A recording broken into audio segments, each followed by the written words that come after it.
Alice's Adventures in Wonderland, Chapter 3. A Caucus Race and a Long Tail. They were indeed a queer-looking party that assembled on the bank. The birds with draggled feathers, the animals with their fur clinging close to them, and all dripping wet, cross, and uncomfortable. The first question, of course, was how to get dry again. They had a consultation about this, and after a few minutes it seemed quite natural to Alice to find herself talking familiarly with them, as if she had known them all her life.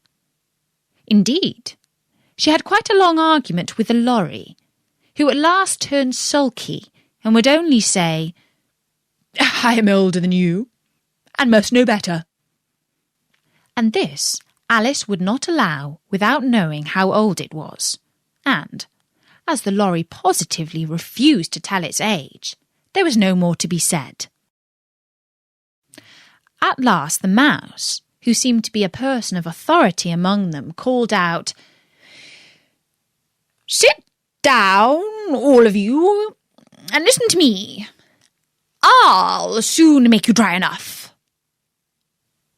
They all sat down at once, in a large ring, with the mouse in the middle. Alice kept her eyes anxiously fixed on it, for she felt sure she would catch a bad cold if she did not get dry very soon. "Ahem," said the mouse, with an important air. "Are you all ready? This is the driest thing I know. Silence all around, if you please.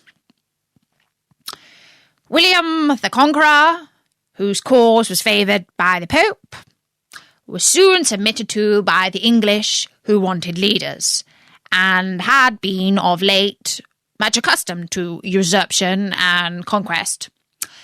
Edwin and Morcar, the Earls of Mercia and Northumberland—" "Oh," said the lorry with a shiver. "I beg your pardon," said the mouse, frowning, but very politely. "Did you speak?" "Not I," said the lorry hastily. "I thought you did," said the mouse. "I proceed. Edwin and Morcar, the Earls of Mercia and Northumbria, declared for him, and even Stigand, the patriotic Archbishop of Canterbury, found it advisable." "Found what?" said the duck. "Found it," said the mouse, rather crossly. "Of course you know what it means." "I know what it means well enough when I find a thing," said the duck. "It's generally a frog or a worm. The question is, what did the Archbishop find?" The mouse did not notice this question, but hurriedly went on. "Found it advisable to go with Edgar Atheling to meet William and offer him the crown. William's conduct at first was moderate, but the insolence of his Normans— How are you getting on now, my dear?"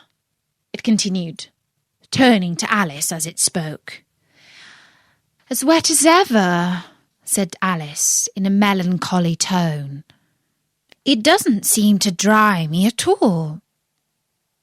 "In that case," said the dodo, solemnly rising to its feet, "I move that the meeting adjourn for the immediate adoption of more energetic remedies." "Speak English," said the eaglet. "I don't know the meaning of half these long words, and what's more, I don't believe you do either." And the eaglet bent down its head to hide a smile. Some of the other birds tittered audibly. "What I was going to say," said the dodo in an offended tone, "was that the best thing to get us dry would be a caucus race." "What is a caucus race?" said Alice. Not that she much wanted to know, but the dodo had paused, as if it thought that somebody ought to speak, and no one else seemed inclined to say anything. "Why," said the dodo, "the best way to explain it is to do it." And as you might like to try the thing yourself some winter day, I will tell you how the dodo managed it. First, it marked out a race course in a sort of circle. "The exact shape doesn't matter," it said.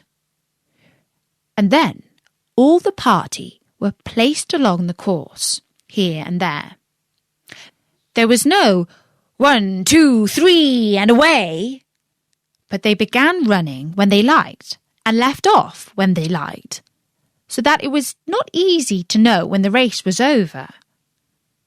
However, when they had been running half an hour or so and were quite dry again, the dodo suddenly called out, "The race is over!" And they all crowded round it, panting and asking, "But who has won?" This question the dodo could not answer without a great deal of thought, and it sat for a long time with one finger pressed upon its forehead, the position in which you usually see Shakespeare in the pictures of him. While the rest waited in silence, at last the dodo said, "Everybody has won, and all must have prizes." "But who is to give the prizes?" quite a chorus of voices asked. "Why, she, of course," said the dodo, pointing to Alice with one finger, and the whole party at once crowded round her, calling out in a confused way, "Prizes! Prizes!" Alice had no idea what to do, and in despair she put her hand in her pocket and pulled out a box of comfits. Luckily the salt water had not got into it, and handed them round as prizes. There was exactly one apiece all round. "But she must have a prize herself, you know," said the mouse. "Of course," the dodo replied very gravely. "What else have you got in your pocket?" he went on, turning to Alice. "Only a thimble," said Alice sadly. "Hand it over here," said the dodo. Then they all crowded round her once more, while the dodo solemnly presented the thimble, saying, "We beg your acceptance of this elegant thimble." Elegant thimble. And when it had finished this short speech, they all cheered. Alice thought the whole thing very absurd, but they all looked so grave that she did not dare to laugh, and, as she could not think of anything to say, she simply bowed and took the thimble, looking as solemn as she could. The next thing was to eat the comfits. This caused some noise and confusion, as the large birds exclaimed that they could not taste theirs, and the small ones choked and had to be patted on the back. However, it was over at last, and they sat down again in a ring and begged the mouse to tell them something more. "You promised to tell me your history, you know, and why it is you hate C and D," she added in a whisper, half afraid that it would be offended again. "Mine is a long and sad tale," said the mouse, turning to Alice and sighing. "It is a long tale, certainly," said Alice, looking down with wonder at the mouse's tail. "But why do you call it sad?" And she kept on puzzling about it while the mouse was speaking, so that her idea of the tale was a long, curly tail. "Fury said to a mouse that he met in a house, 'Let us both go to law. I will prosecute you. Come, I'll take no denial. We must have a trial, for really this morning I've nothing to do.' Said the mouse to the cur, 'Such a trial, dear sir, with no jury or judge, would be wasting our breath.' 'I'll be judge, I'll be jury,' said cunning old Fury. 'I'll try the whole cause and condemn you to death.' 'You are not attending,' said the mouse to Alice severely. 'What are you thinking of?' 'I beg your pardon,' said Alice very humbly. 'You had got to the fifth bend, I think.' 'I had not!' cried the mouse sharply and very angrily. 'A knot?' said Alice, always ready to make herself useful, and looking anxiously about her. 'Oh, do let me help to undo it.' 'I shall do nothing of the sort,' said the mouse, getting up and walking away. 'You insult me by talking such nonsense.' 'I didn't mean it,' pleaded poor Alice. 'But you're so easily offended, you know.' Mouse only growled in reply. 'Please come back and finish your story,' Alice called after it, and the others all joined in chorus. 'Yes, please do.' But the mouse only shook its head impatiently and walked a little quicker. 'What a pity it wouldn't stay,' sighed the lorry, as soon as it was quite out of sight. And an old crab took the opportunity of saying to her daughter, 'Ah, my dear, let this be a lesson to you never to lose your temper.' 'Hold your tongue, Ma,' said the crab a little snappishly. 'You're enough to try the patience of an oyster.' 'I wish I had Ardina here. I know I do,' said Alice aloud, addressing nobody in particular. 'She'd soon fetch it back.' 'And who is Dina, if I might venture to ask the question?' said the lorry. Alice replied eagerly, for she was always ready to talk about her pet. 'Dina's our cat, and she's such a capital one for catching mice you can't think. And oh, I wish you could see her after the birds. While she'll eat a bird as soon as look at it.' This speech caused a remarkable sensation among the party.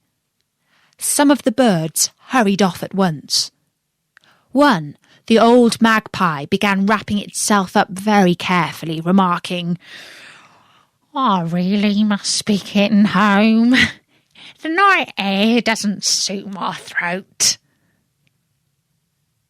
And a canary called out in a trembling voice to its children, 'Come away, my dears. It's high time you were all in bed.' On various pretexts, They all moved off, and Alice was soon left alone. "I wish I hadn't mentioned Dina," she said to herself in a melancholy tone. "Nobody seems to like her down here, and I'm sure she's the best cat in the world. Oh, my dear Dina, I wonder if I shall ever see you any more." And here poor Alice began to cry again, for she felt very lonely and low-spirited. In a little while, however, she again heard a little pattering of footsteps in the distance, and she looked up eagerly, half hoping that the mouse had changed his mind and was coming back to finish his story. And that was the 3rd chapter of Alice in Wonderland. I do hope that you enjoyed the story. I will be back with more stories. Thank you for watching, and have a great day ahead.